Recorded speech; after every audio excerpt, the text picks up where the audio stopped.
It has gone down. There we go. Right. Hello, everybody. Sorry, I was just talking to nobody there. That was fun times. Right. So hopefully that is everything up and running.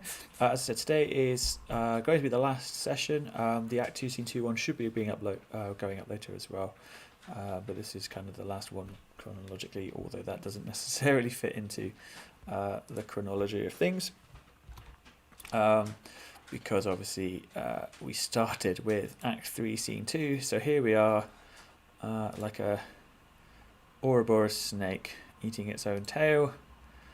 We have now returned to the starting point, and we get back to that, and the last scene that we did or will have been covered in class before the lockdown. But obviously, if you're watching this again from the start for revision or brand new, then you're just coming to this scene halfway through, so this introduction kind of doesn't make any sense. This week's content, we're essentially going to focus on the doubts about Hamlet at the start in The King and Queen and Rosencrantz and Guildenstern and Polonius. We're going to have a look at the soliloquy. I've put it in capital letters. It's the big one. We will have talked about this a lot anyway elsewhere, and there'll be lots of material for you elsewhere on this, but I think it's still worth a good going through of that soliloquy. And we'll have a look at the abuse of Ophelia. I mean, I'd say I'd put the abuse in Ophelia in inverted commas, but I don't really know how else to describe it, so that is what I'm just going to call it. It's just going to call it the abuse of Ophelia, because that's kind of essentially just what it is, isn't it? So, excellent, let's crack on. So the scene itself kicks off, so to speak, with that soliloquy. Not with the soliloquy, not at all. What am I talking about? It kicks off with, as I said, the doubts about the King and the Queen. So we focus first with almost all the remainder of the cast, other than Hamlet and his kind of close associates. We have our kind of traditional figures that we're kind of used to seeing here. Specifically, we have the King and Queen, obviously quite often presented together. We have Polonius and his daughter Ophelia, and we have Rosencrantz and Guildenstern. So essentially, you have kind of three units here. We have the two Rosencrantz and Guildenstern who are always alongside one another. More on that in other sessions. I've done that in Act 4 scenes 1 to 3, and I've looked at that in Act 2 Scene 2 as well, so go and have a look at those videos if you want a bit more content on Rosencrantz and Guildenstern. The King and Queen, as I said, pretty much always together. A couple of scenes where they are independent. Both of those realistically are in Acts 3 and 4. We have a couple of scenes of the King and Queen on their own. And Polonius and Ophelia, not so often presented together, but still useful here for the purposes of the kind of theme.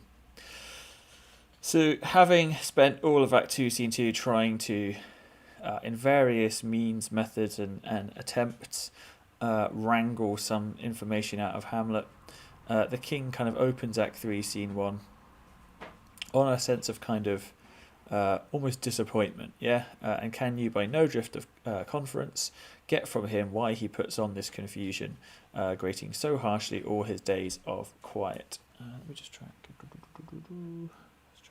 camera a little bit more. There we go. Perfect. So the King already here suggests that he at least seems to believe that Hamlet's madness is falsified. He asks why he puts on this confusion. So he asks why Hamlet's madness has been put on or pretended, grating so harshly all his days of quiet. So he's essentially kind of making uncomfortable his days with turbulent and dangerous lunacy. Rosencrantz says he does confess he himself feels distracted, but from what cause a will no means speak.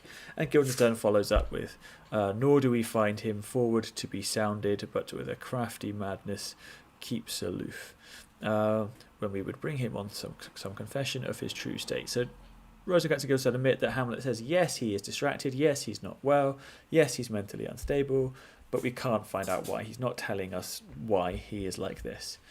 Did he receive you well? Most like a gentleman, but with much forcing of his disposition. So with this in mind, he says it took with some forcing of his kind of, of his actual real inclination. We had to he was pretending this purpose of question, but our demands. So basically, this term is like to be kind of tough to shrewd almost. It's essentially keep things to yourself, often used in terms of financial metaphor. But of our demands, most free in his reply. So he didn't ask much, but he responded much to the things. Did you assay him in any pastime? So this is from the Queen. So basically, did you? The Queen here essentially asks whether did you encourage him to try and get into any kind of like, I don't know, hobbies, games, whatever, pastimes. Did you basically try and engage with him on something? And Rosencrantz says, Madam, it so fell that certain players were overwrought on the way. Of these we told him, and there did seem in him a kind of joy to hear of it. They are about the court, and as I think, they have already ordered this knight to play before him.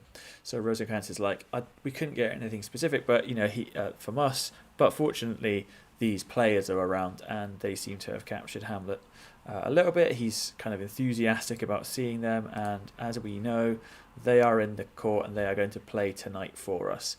And Polonius is like, yep, follows up on this immediately. 'Tis most true, and he beseeched me to entreat your majesties to hear and see the matter. So Hamlet beseeched Polonius to get the king and queen to watch the play. So Hamlet is orchestrating that play scene.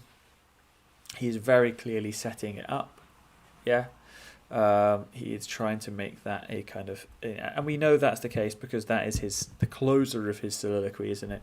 In Act 2, Scene 2, where he leaves the scene with the plays the thing, where then I'll catch the conscience of the king. His kind of trap is set, and Polonius here is helping him carry it out. King says, with all my heart, and it doth content me to hear him so inclined. Good gentlemen, give him a further edge and drive his purpose into his delights. So the king is like, well, that's good that Hamlet seems to be occupied now. Good guys, push him into this, try and keep him happy with the plays. Yeah, this should hopefully do the job well. So Rosencrantz is like, yep, okay, cool. Interesting here, Rosencrantz speaks to both of them, and there is a sense of the kind of unity of their voice, as always. So those two figures leave, and along with some of the lords. So with this, the implication of this extra introduction here is that the scene becomes slightly more private now. Rosencrantz and Guildenstern, while obviously being and serving a use to the king and queen, do not have the same connection with the king and queen that Polonius does. Yeah, they are not the royal advisors. So when they exit this scene, there's a sense that it becomes a kind of closer and more intimate space, I would argue. So, the king here says, sweet Gertrude, leave us too, for we have closely sent for Hamlet hither, that he, as 'twere by accident, may hear affront Ophelia, her father and myself. We also bestow ourselves that, seeing unseen, we may of their encounter frankly judge, and gather by him as he is behaved, if it be the affliction of his love, or know that he suffers for. So, the king and Polonius have this plan pre-concocted. They've talked a little bit about it before, but here it is shown off to its full extent, where he says to the queen, off you go. I'm going to go hide behind this curtain now and spy on your son. Okay? And we're going to see if, through his interaction with Ophelia, whether what has been argued previously by Polonius that he is mad for her is true or not. The queen says, obviously, she's not really in a position to do anything else other than say, I shall obey you, and for your part, Ophelia, I do wish that your good beauties be the happy cause of Hamlet's wildness. So shall I hope your virtues will bring him to his wonted way again, to both your honours. So she gives this very polite and kind of formal little speech here to Ophelia, where she essentially asks that she hopes that it is Ophelia's beauty that has driven her, or basically his love for her that has driven him wild, and that her kind of morality and virtuousness of character will bring him back to the way he should be, and that will help both of their honours. A kind of implication here that Gertrude is keen on the marriage of the two, which is expanded upon in Act 5, Scene 1, in the funeral, where she offers that line about hoping to have strewn flowers on her marriage bed and not on her grave. So that's been kind of set up here. And Ophelia agrees, Madam, I wish it may, and then the queen leaves. Polonius then goes through some instructions. You've seen Polonius do this before with Reynaldo, and to an extent Laertes. Ophelia, walk you here, gracious, so please you, we will bestow ourselves. Read on this book that show of such an exercise may colour your loneliness. We are oft to blame in this. 'Tis too much proved that with devotion's visage and pious action we do sugar over the devil himself. Now this is a bit of a kind of clunky section here, but let's go through the key thing here. Is he asks her to read a book in order to make it seem that she is more alone. The idea that the reading of book will on her own, walking around the building, reading, holding book in hand, reading it away, implies a sense that she will actually be appear to be more solitary because she's kind of bound into the book. Not literally, obviously, she's not being bound into the book. That's probably a poor choice of metaphor there. I think the argument would be that she is fixated on the book, that she is unaware of the world around her, if that makes sense. Hopefully that does. That's pretty straightforward. He then says, obviously, we oft are too to blame this, that essentially we put on devotion's visage, the appearance of goodliness and pious action, and we use that to sugar over the devil, i.e. we appear to be good to disguise the fact that we are not. Yeah, it's pretty basic. Political guising, I think the term I suppose we disguise. Oh, 'tis true, the king says. He's like, oh yes, that's a thing. And then in an aside says, how smart a lash that speech doth give my conscience. And we're like, ooh, here starts to become a hint. First time really in the play that the king has hinted at anything sinister, really, like overtly, I would say probably, where he says, that his conscience is lashed, is whipped by Polonius's speech here. He's like, oof, that speaks to me, yeah. And he continues it on under here. The assumption here is that the rest of this is not an aside, but that this section is, because of the line break here, or the indentation. But the implication is that the king is hiding something, starts to come out here, and obviously it's fully expanded upon in his soliloquy in Act 3, Scene 3, later on in the play. So the harlot's cheek, beautied with plastering art, is not more ugly to the thing that helps it than is my deed to my most painted word. Oh, heaven. Actually, so this is a continuation if it's a side there. Sorry, that's my bad. This is a continuation because he's admitting something that he's done that's terrible, which he's unlikely to do in front of Polonius and Ophelia. Harlot, we should probably hopefully know, but again, some form of kind of prostitute, sex worker, promiscuous woman, beautied with plastering art. Here we see a very similar and familiar metaphor to one that we have seen multiple times in the Duchess of Malfi. The idea of the kind of misogyny expressed through the revulsion at women hiding themselves with makeup. Now, often the argument is that that sex work at the time is pretty dangerous. You often got pretty terrible diseases. Syphilis being the worst one. I'm not sure if we'd be getting syphilis at this time period. Maybe you probably would be. Certainly be getting a range of them anyway. And that these would leave, ravaged skin or whatever, so that the makeup would have to cover it. But it does become a general thing that we see in the Duchess, where there's this general idea that the painted word, the painted face, the painted everything, is a kind of critique of kind of feminine disguise and deception. And that goes back to the classical world. I could point you to a couple of classical Athenian writers who are talking about the immorality of women wearing makeup. He lies on this heavy burden that he has. We don't find out exactly what the heavy burden is later, although we know the ghosts told us. There's no real complexity with that. So Polonius says, I hear him coming, withdraw my lord. So him and Polonius hide behind the arras. Now this sets up something that we will have covered in session, and will cover in session, is Hamlet's ambiguous soliloquy. I don't want to spend time on that here. I've got sessions on that, should you wish to look at them, under the they'll be on the kind of digital kind of file space, so you can have a look at that there. But needless to say, the thing is that this soliloquy is ambiguous in and of itself for many reasons. We're going to look at the content of the soliloquy today as to why it might be somewhat ambiguous. But as I have said before, and will say again, for those who haven't had it before, if you're watching this before we've gone through it, or you missed that session, there is an ambiguity as to whether this is a soliloquy at all, given the fact that the King and Polonius hide behind the arras here, and therefore they are observing Hamlet's soliloquy. Now, the natural temptation in theatre is just to assume it's a soliloquy anyway. If Hamlet isn't aware of it, and that soliloquies are internal, it's hard to imagine that the King and Polonius can observe anything and hear anything that he's saying. But obviously in any version where they seem to be listening along, then that will suggest that this is not a soliloquy and instead becomes a monologue. For a couple of examples of different versions of this, I've attached a link here on the document to the Digital Theatre Plus, who've done a 20-minute video which I think combines 5 or 6 different versions of the to be or not to be soliloquy. It's so worth watching. I can't really express to you how much it is worth watching. It's absolutely fantastic.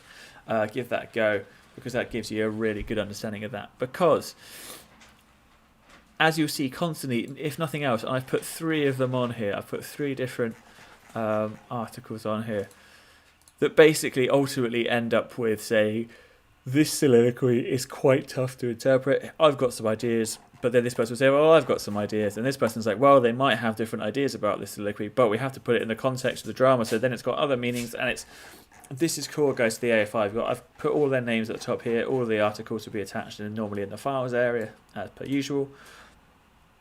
But there's a whole bunch of different interpretations of the soliloquy, usually as to whether the scene, the core two tend to be, is this a speech about suicide, or is this a speech about action and wanting to do things?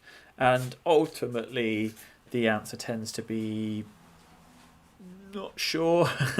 It tends to be a kind of like a mix of the two. Maybe it's put it in some context, maybe it's about something else. It's ultimately something that kind of hangs over this scene in a different way. The other thing I want to say about this scene before we dig into it is that this soliloquy is, as I will have, as I think it's pretty straightforward, is multiply used not multiply used. It doesn't repeat itself, but it's a speech that has been historically shifted around the structure of the play. In Tennant, in the BBC 2010 one with David Tennant in it, I think it turns up somewhere like I think it turns up in Act 2. It's been a while since I've watched that all the way through now, but I think it turns up in Act 2 there. And no doubt, as you hopefully well know, the production starring, it was a couple of years back now, maybe 2017, 2018, starring Benedict Cumberbatch, had it as the opening scene of the play. So, and you can find it moved anyway. I mean, obviously there's a point at which in the play it can't get moved past. It's difficult. It would probably be difficult to have to be or not to be at 5-2 after, he's had a duel with Laertes. At that point it's probably too late. But I would say that realistically any scene that Hamlet is in from Act 1 scene 5 onwards could probably do this. I don't know how you'd fit it in the scene Act 1 scene 2, because he's already got a lengthy soliloquy on very similar topics there. So I think you'd really struggle to get that in the same scene there. But it's interchangeable, and it's ultimately because it's quite like the play itself. It is that ambiguous uncertainty. It is that like kind of it is that, I don't know, ambiguity, isn't it, almost, about what is going on in Hamlet, in the play in general. So let's start. To be or not to be, that is the question. Whether it is nobler. So, straight away we have this dichotomy. It's literally an oppositional to structure. You have one thing and the other. So typical of the play, guys. We talk so much about doubling in Hamlet and how there is often two things, if not more, but usually two things that are presented together to create a kind of meaning and an anti-meaning, or meaning and reflected meaning. Here it's to be and not to be, so they're directly oppositional. That is the question. So there's the sense of the definitive determiner here, the suggests that there is a kind of universality to this, but also a kind of centrality and importance to this as well.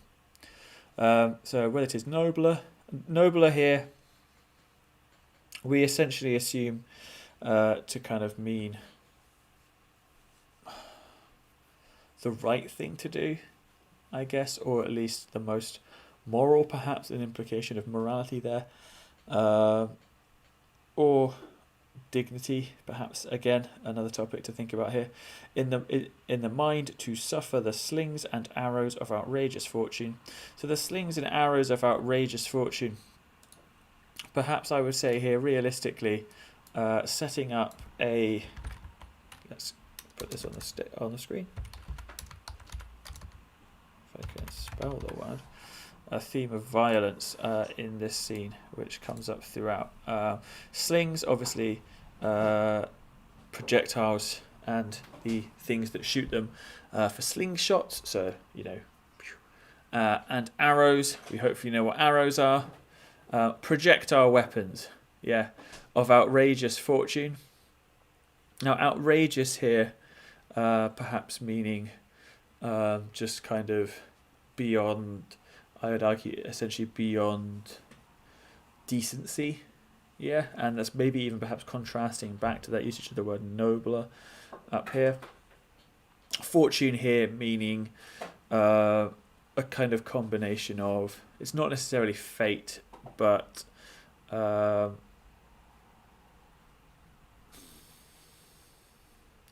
not fate exactly. I mean, it's difficult because it does share some meanings with that. I would say probably more along the lines of kind of, you know, circumstance, things that happen to you, although that can incorporate fate and God's will under providence. So basically, should I suffer this violence against me, or should I take arms myself? So that's the theme of violence again. So to take arms is to literally to arm yourself, to take weapons against a sea of troubles. So the sea of troubles suggests the overwhelming nature of the foe that presents him. Yeah, to take arm against a sea of troubles. I know famously a couple of historical generals and kings have tried to take on the sea. They can't win. By opposing, end them, to die, to sleep no more, and by asleep to say we end the heartache and the 1,000 natural shocks that flesh is heir to. So he's like, actually, you know, the way of opposing these is to take those arms and to end them all by dying, yeah, by killing oneself, yeah, by committing suicide, unless this is all about action, in which case he is not taking this and he's going to go and kill the king. Again, I've put those 3 interpretations on the files. Have a look through them, see what you think, and you come to your own conclusion now. And he compares then death to sleep no more, and by a sleep to say we end the heartache and the 1,000 natural shocks. So there's this kind of exaggerated amount of pain and suffering that the flesh is heir to. Now, the flesh is heir to is an interesting language choice here, and it particularly reflects upon Hamlet's situation in the play. Heir obviously being somebody who is the heir to the throne or whatever it is. They are there to inherit something from their from their family. It's like something that you are inheriting itself, which suggests perhaps that the pains that Hamlet is experiencing have been inherited, because obviously his pain in the play is about the murder of his father, which suggests the kind of filial painful legacy that he has suffered. It's quite an interesting link. I think that's something that's really worth kind of doubling down on. That it's not a natural thing. Obviously, it also suggests a kind of naturalness as well to the suffering of man, which might be something to bear in mind. It's devoutly to be wished, to die, to sleep perchance to dream. Aye, there's the rub. For in that sleep of death, what dreams may come. So dreams becomes almost a kind of extended metaphor. If sleep is the metaphor for death here, then dreams become the kind of manifestation of some kind of afterlife. Okay? that's what happens to that.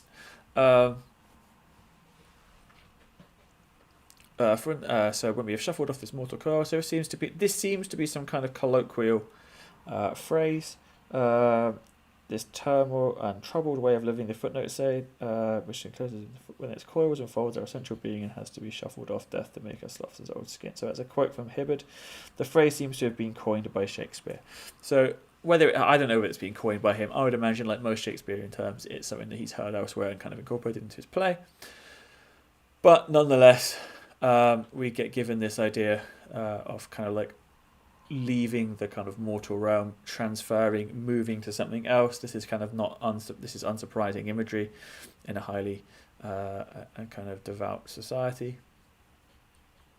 So it must give us pause. There's the respect that makes calamity of so long life. So, essentially the potentiality of something negative coming after death gives us pause. It forces us to stop. Yeah, this is why. There's the respect. Yeah, this is why we make that makes calamity of so long life. This is why we put up with the kind of tough existence. For who would bear the whips and scorns of time? So violence again. So time presented as kind of inherently hostile and violent. The oppressor's wrong. Yeah, so people who oppress you, the wrong that they do. This perhaps speaking directly to the audience here, who for the large part are going to be, at least if it's being performed in something like the Globe, the large portion of the audience here are going to be a kind of common folk. There will be obviously, quote unquote, I suppose their oppressors will also be there in the more expensive seats, but a large portion of the audience won't be. The proud man's contumely, a word that we don't really use now necessarily in their sense. It means insolence or insulting behaviour or treatment. So basically, proud men's bad treatment of you or the individual. The pangs of despised love. So being heartache, being in a state of heartache, love, sickness. The law's delay. So basically the kind of ineptitude and I suppose kind of just poor enforcement of the law. And the way it takes a long time to get anything done in any sense, civil, criminal, whatever. Bearing in mind as well, guys, that the law at this stage is still a relatively especially in terms of the enactment of law and courts and things is a relatively new concept. So probably not as smooth as it is today, although I still think it has certainly a kind of modern kind of resonance. The insolence of office, so the way in which people in office treat you poorly, and the spurns that patient merit of the unworthy takes when he himself, basically, look, you put up with why would you put up all of this stuff when you could quite easily end? So the quietus there, a term that should be familiar from the Duchess of Malfi. The quietus est in the Duchess of Malfi is a Latin term used to mean the signing off of debts. And it's usually also kind of interpreted as a death metaphor, as in to kind of finish your debts with life. So why would you put up with all of this when you could end yourself with a bare bodkin? A bodkin being a kind of dagger. Who would fardels bear? So fardels are burdens. So who would burdens bear to grunt and sweat under a weary life, but that the dread of something after death? The undiscovered country from whose bourne no traveller returns. So this is a metaphor for death. It's like a kind of mythical location where we have seen people travel to, but no one comes back. It kind of physicalizes the afterlife in a really interesting way. It puzzles the will and makes us rather bear the ills we have than fly to those we know not of. So Hamlet has quite a cynical view of the world here. It says the only reason why we put up with existence and the world around us is that actually we're just a little bit more scared of what could happen in the afterlife. Basically, he's like, yeah, actually I'd be doing this now I'd be just, I'd be off. I would just be getting rid of myself if there wasn't an afterlife, suggesting that the entirety of society is just kind of hanging around and not killing themselves purely on the basis that there's a potential afterlife that might be worse.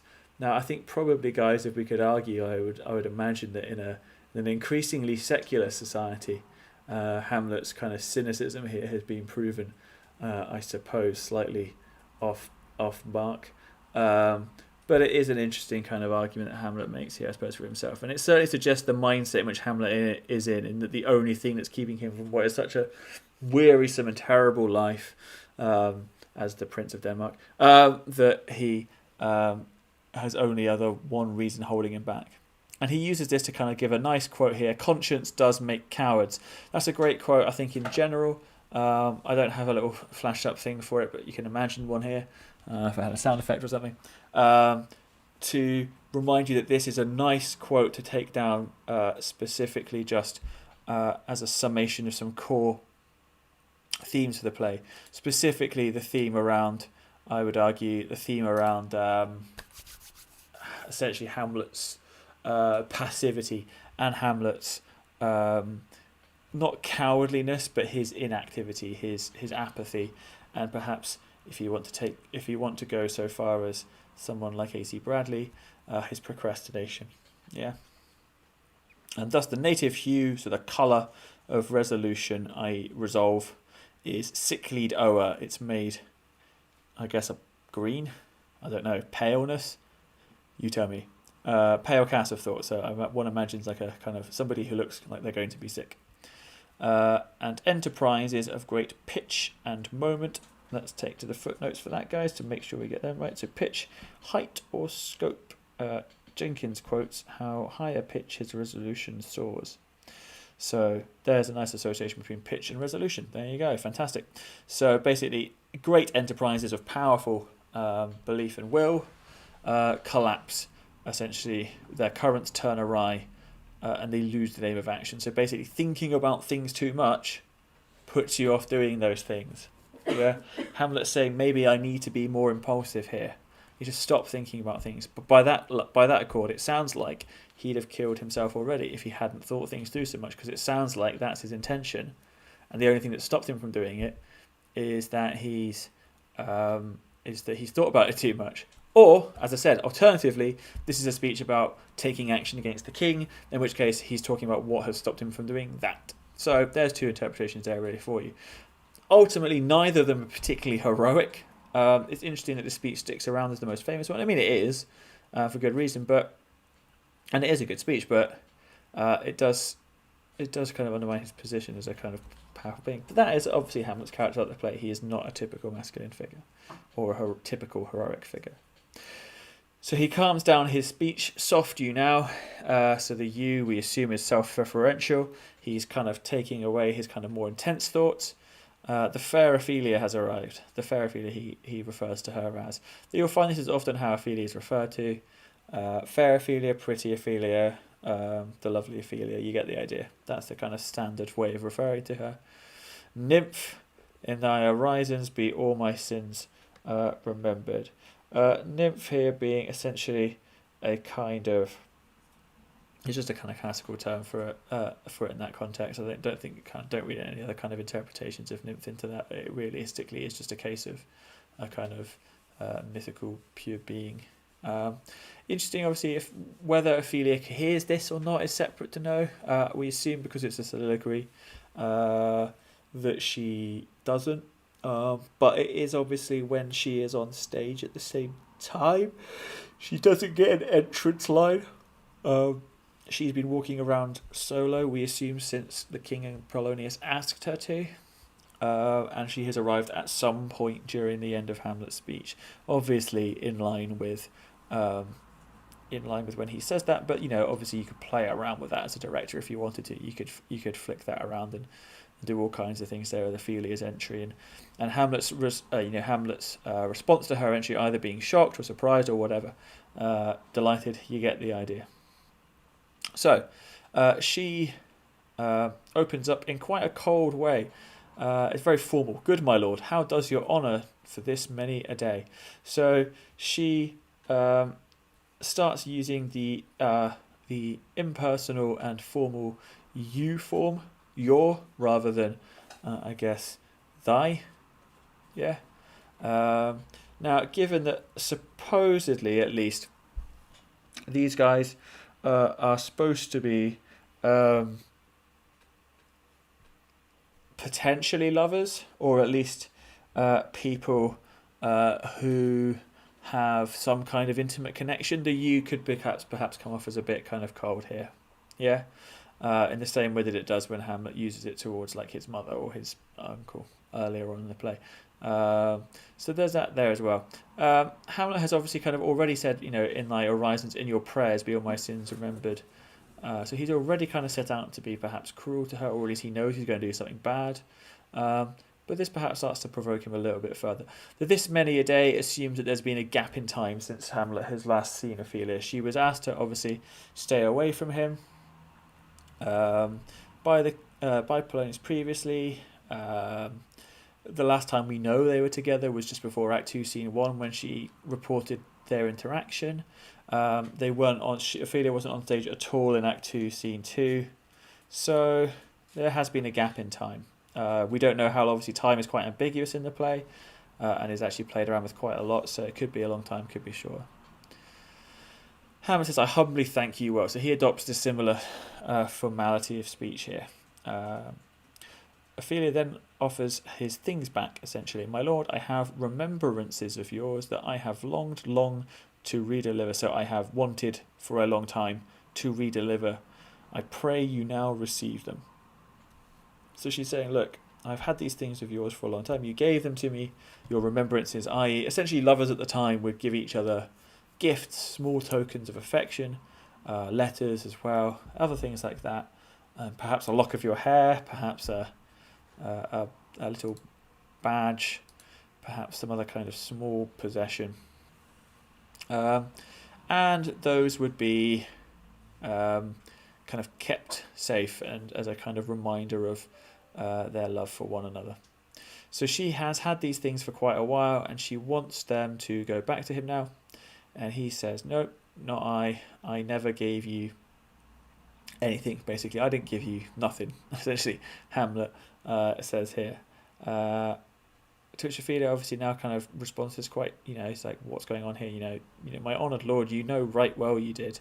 And with them words of so sweet breath composed as made these things more rich, their perfume lost, take these again, for to the noble mind rich gifts wax poor, when givers prove unkind. So she's like, look, I know you gave them to me, I know you gave them to me, take them back now. It's impolite and whatever, and other kinds of it's not right to be cruel with these things. Take them back, and she offers them to him here. This commences the start of this interaction in the play, realistically, where Hamlet starts to kind of treat Ophelia cruelly. You can think about the physical structure of the scene as well. I'd bear in mind looking at a couple of versions. There is a comparative version on Digital Theatre Plus for this as well. And here's a nice illustration of it. Let's see if we can actually zoom in on this a little bit more here. This is actually a nice illustration of let's go 150% and see if that's too much. No, that's good. So a nice illustration here of a kind of an actual acting performance on stage. I think this is 19th century. It certainly looks 19th century. Maybe it's later. But suggests the kind of physical intimacy of the couple. But also the kind of power dynamic in the scene as well, in which Hamlet is clearly in control. The kind of draping femininity of Ophelia here, perhaps suggesting a kind of a lack of control over the situation, even though she tries to assert it in this speech here. To which Hamlet laughs, basically. He literally laughs at her attempts to kind of take ownership over him and questions her honesty. Now, honesty could be here a suggestion of literal honesty in terms of like, is she lying or not to Hamlet? But obviously, guys, as we hopefully well know, honesty could also be a an allusion to sexual or kind of virginal honesty, i.e., is she still a virgin? Which is a separate kind of question as well there.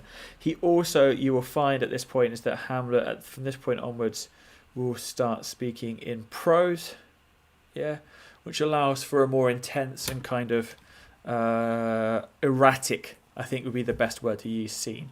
We hopefully well know by this point that prose, both from this and from Duchess, that prose is a kind of standard indicator. When a character is talking in prose, it's likely that either they are kind of lower working class or whatever, or that B, they are mad. They have lost reasoning abilities. So Ophelia doesn't even really know how to respond to this question. My lord, and he says, "Are you fair?" She's like, what are you talking about? That if you be honest and fair, so beautiful, you should admit no discourse to your beauty. So it says, if you are honest and you are fair, so if you are pure and you are fair, that you should not essentially allow conversation, with your beauty. You should kind of keep yourself modest, keep yourself hidden, keep yourself away. Yeah, you put yourself out to it. Let's get rid of that probably too now. Though reputation and appearance might be quite useful here. So Hamlet's kind of attacking her here. Now, the motivation for Hamlet's attack is kind of unclear. Is he genuinely annoyed with her because she rejected him earlier in the play? Is he genuinely annoyed because he thinks she's betraying him to Polonius? He doesn't necessarily know that yet, so that's quite tough to say. He will do by the end of the scene, we do seem to think. So lots of interesting questions there to ask. Ophelia says, could beauty, my lord, have better commerce than with honesty? I truly, for the power of beauty will sooner transform honesty from what it is to a bawd, so a kind of a lewd keeper of perversion, sexual usually, than the force of honesty can translate beauty into his likeness. This was sometimes a paradox, but now the time gives it proof. I did love you once. So basically he says, look, beauty, feminine, within women you have kind of two desirable qualities, beauty and chastity, and integrity, and it is likely that too much sway with beauty will unfortunately overwhelm chastity and truthfulness and behaviour, perhaps linking to his mother's remarriage as well, that her integrity has kind of been compromised by her kind of sexual desires on that front. So Hamlet kind of expressing all kinds of kind of standard misogynistic views of the time. I did love you once, so he kind of past tenses their love, and leaves it as a kind of thing that has moved on from. Indeed, my lord, you made me believe so. So Ophelia kind of acknowledges here that perhaps Hamlet has artificially presented his love, and perhaps that she is falling in line with Polonius's advice to her, that she has been tricked almost into believing Hamlet. You should not have believed me for virtue. Cannot so inoculate our old stock, but we shall relish of it. I loved you not. So Hamlet here says, look, realistically, you can't unimpurity yourself. You can't attach more honesty onto yourself after you've done something wrong. It won't get rid of any improprieties. You can't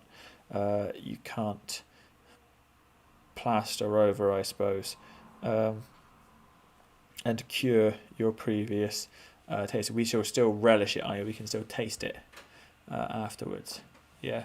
Now, is this an implication here then that Hamlet has already at some point had some kind of sexual relationship with Ophelia, and that she cannot, I suppose, get rid of that immorality, that they have committed that kind of sin by any kind of future virtuosity? That's a question, I suppose, that we can kind of, it is quite open to interpretation. She says, I was the more deceived. And then Hamlet leads into his kind of famous get thee to a nunnery speech. Get thee to a nunnery, why wouldst thou be a breeder of sinners? I am myself indifferent honest, but yet I could accuse me of such things that it were better my mother had never borne me. I am very proud, revengeful, ambitious, with more offences at my beck than I have thoughts to put them in, imagination to give them shape, or time to act them in. What should such fellows as I do, crawling between earth and heaven? We are arrant knaves, believe none of us. Go thy ways to a nunnery. Where's your father? So Hamlet here explores all kinds of things, regrets his birth, so it's kind of perhaps that kind of typical kind of not wanting to be alive narrative, but he also kind of accuses himself of a variety of sins that he perhaps hasn't committed yet. Revengeful, proud, and ambitious being the first three here, perhaps linking in, certainly obviously this one here, clearly linking into his desires to kill his uncle. So it's a pretty kind of straightforward thing here. But he's kind of projecting all this onto Ophelia. He's kind of sending her off to a nunnery, a convent, assumedly to avoid her from kind of producing more men. He believes that all of us believe none of us. So that Hamlet kind of extends his own kind of character flaws as he sees them, if they even are his own character flaws, perhaps not his, perhaps others. And he extends them onto all of man. Yeah, and the solution here that's best for her is to just separate herself from the world so that she can no longer reproduce more of these kind of flawed figures.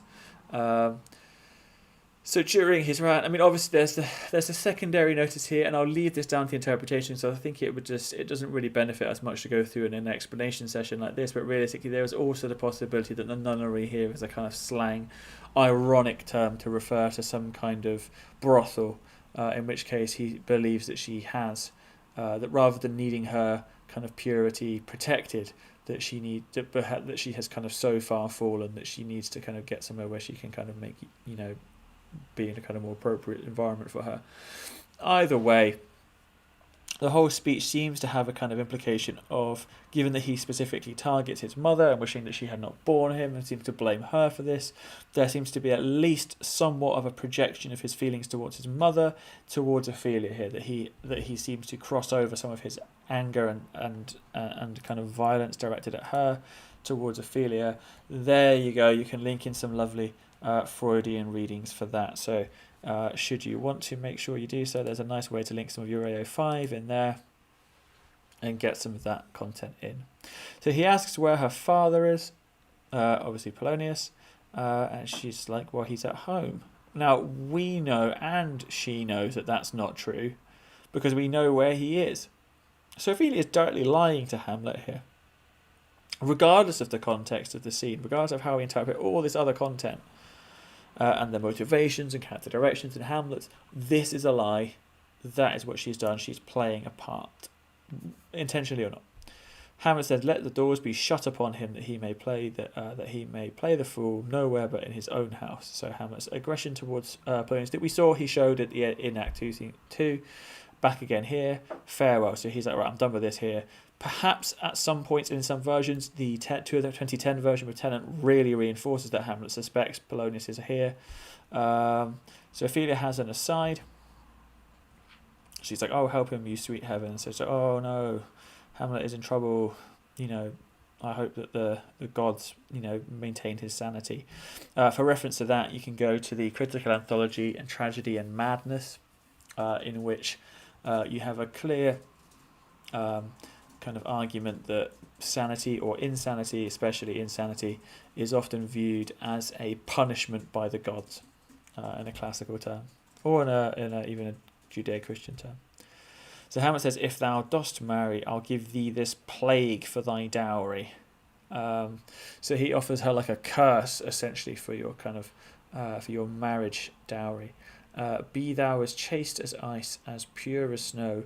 Thou shalt not escape calumny." So basically, you will not escape accusations around your honour, regardless of how pure you are. Yeah, he's kind of cursing Ophelia here, which is pretty cruel.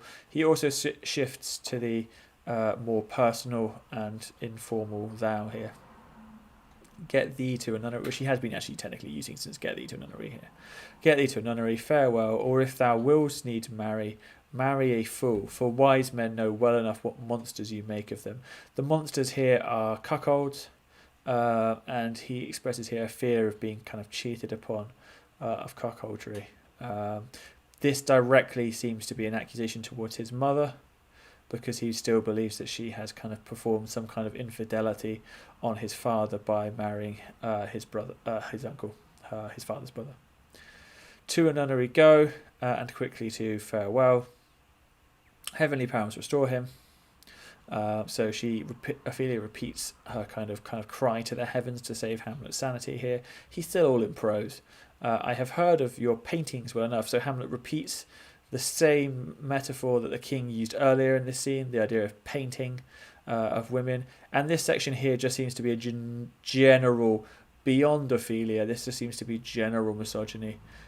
God hath given you one face, and you make yourselves, plural women in general, another. You jig and amble and you lisp. So he kind of gives us these kind of like extra actions and behaviours, almost feel like stagecraft, lisping and ambling and jigging.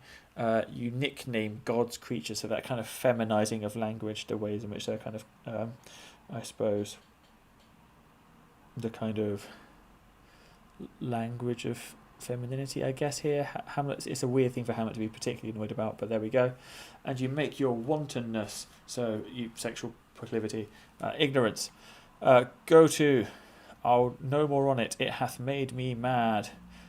So Hamlet uses the exact phrase that Polonius uses earlier in the play, where he says that it hath made him mad, to Ophelia's response in Act 2, Scene 1. So Hamlet obviously clearly really hoping here to put the blame on women, and specifically Ophelia, but perhaps by making it too general, he opens up the fact that it's clearly not just Ophelia.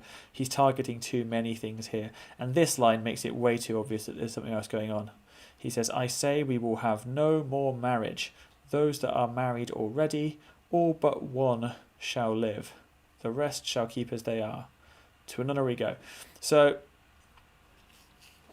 Hamlet here essentially says everyone who's married at now will be fine except for one couple, one of them, and one of those people in that couple is going to die. So it couldn't be any more openly, as close as it goes to the lie. He might as well be saying here, I'm going to kill somebody at this point, which perhaps a hint at kind of subtle violence there. And then the nunnery is repeated, and then Hamlet leaves the scene. Off he goes. I'm never sure why, this scene has two of the most repeated lines in the play in terms of popular context. Obviously, To Be or Not To Be has been widely and thoroughly, by this point, probably overused as a kind of like parody, as a kind of, how to argue it, as a kind of, I don't know, like satire. You see it all over the place. It's very much a kind of like stock phrase now, to be or not to be. It's a good parent joke when you tell them you're studying Hamlet. But similarly to that, Get Thee to a Nunnery has also taken on a life of its own outside the play. I'm not sure why they both fall in Act 3, Scene 1. It might just be a bit of coincidence. But as you can see from this brief Google search I did earlier, the amount of kind of popular cultural impact, this is like, and there was like, I don't know, 10 more lines of these just like constant memes about Get Thee to a Nunnery with no real context other than that the phrase in itself has some kind of humour in it or extra meaning to it. Up to you, I suppose, really, for me, actually, as to if you can tell me why you think this has any kind of further significance. I suppose, that's always a thing that you can debate. With that in mind, I've added this article onto the notes today under the critical reading. This is an actor's kind of a report of actors' discussions of this scene and the way in which they interpret Hamlet's cruelty, in quotes, in that nunnery scene, and really kind of trying to get into like what they think the nunnery really means as a course of thing. So hopefully that's all right. there. So let's go back to the text. So he leaves. Ophelia, having seen this, rather than reflect on her own feelings, says, "Oh, what a noble mind is here overthrown." So she instead kind of is saddened by Hamlet's loss of sanity. The courtiers, soldiers, scholars, eye, tongue, sword. So respectively, we assume courtiers, tongue, soldiers, sword, scholars, eye. Those are the kind of respective traits. The expectation and rose. It's Hendiades again. I should have a little buzz of Hendiades at this point. Of the fair state, the glass of fashion and the mould of form, the observed of all observers, quite down.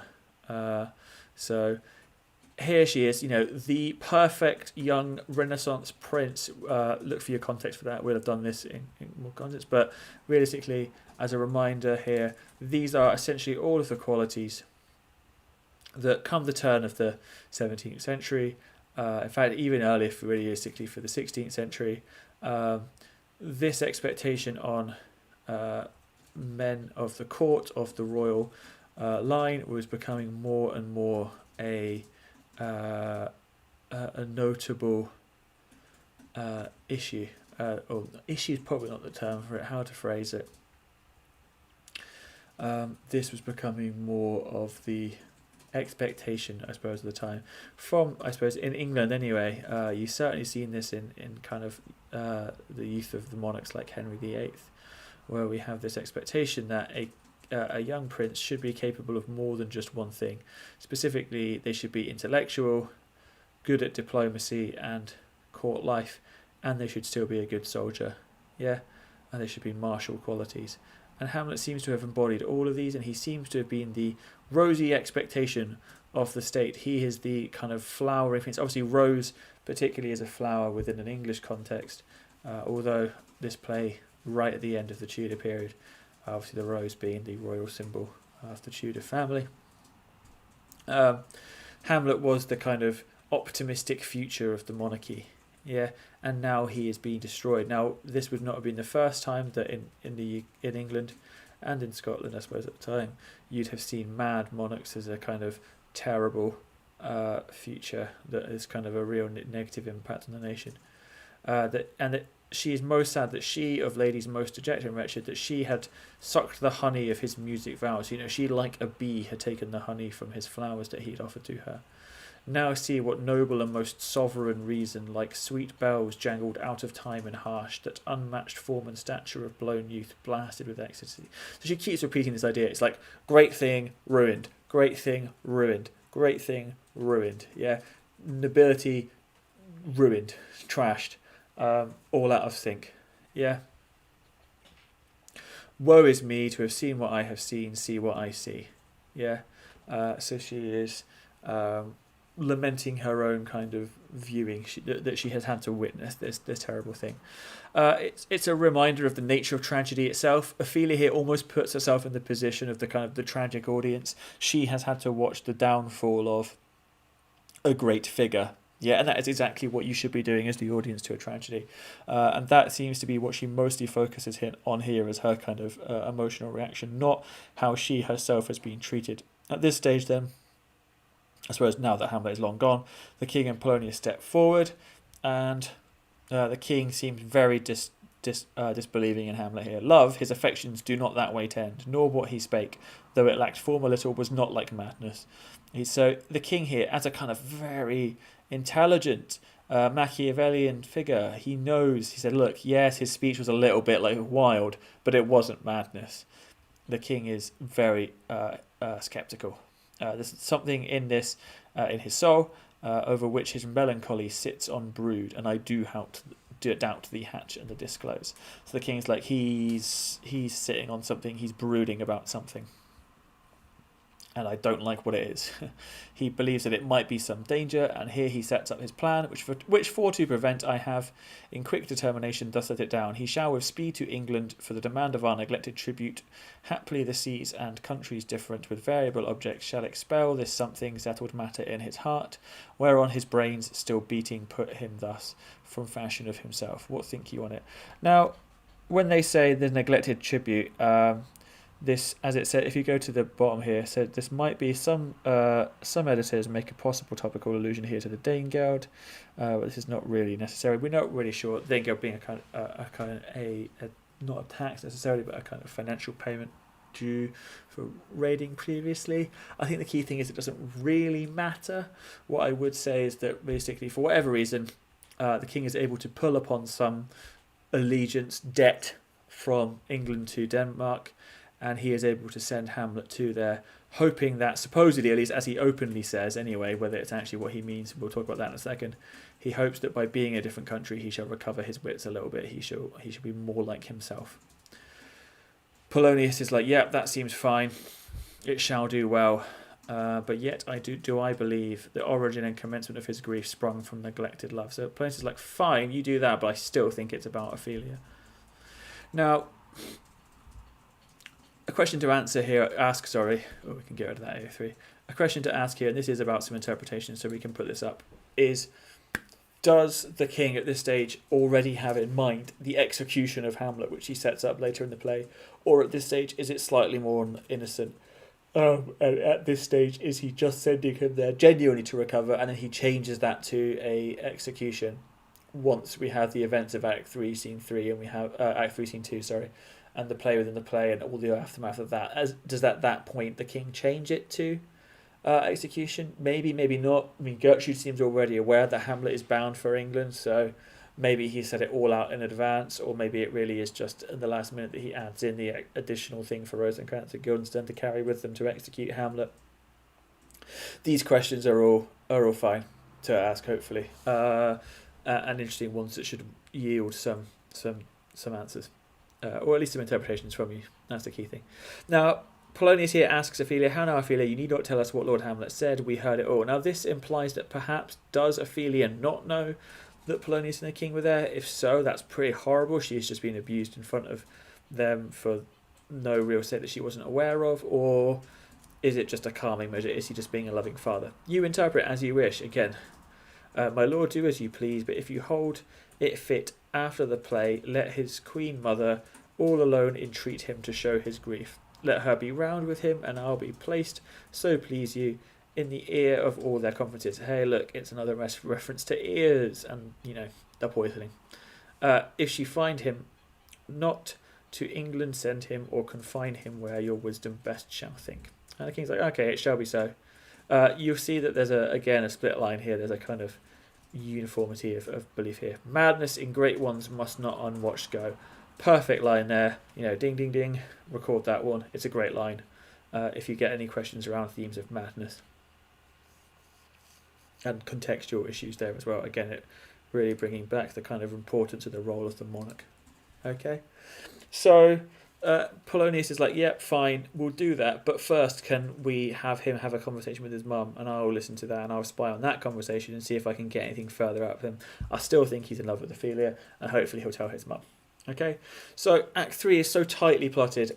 We have a couple of really key defining events, and this is really ratcheting the tension up. We have the play in the next scene. We've mentioned that twice here. We have, after that, we know that then we're going straight into a confrontation between, we think we're going straight into a confrontation between Hamlet and his mother, but actually between those two things is intersected the king's own admissions of guilt, which we've already had a preview of here in his aside earlier in the scene.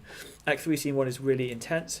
It's got a lot of good stuff in it, and it sets up a lot of cool content for the rest of Act 3, which is obviously in the structure of a play, of a 5-act play. Act 3 should be your grand kind of like middle action section, then following a kind of swift build up through Act 4 to the kind of grand finale in Act 5. Okay, so hopefully that was all quite useful. That is the last of these Hamlet ones. Hopefully they have served a good purpose. I'll try and do some other little side bits with Hamlet, but that's mostly that I've done. I'll probably go through the critical anthology at some point. Please subscribe obviously to this if you haven't done so already, because I will be uploading more videos in the future, specifically ones on the Duchess of Malfi, which will hopefully be useful for anybody who wants to revise that text. Okay, cool. All right, thank you so much. Have a great day.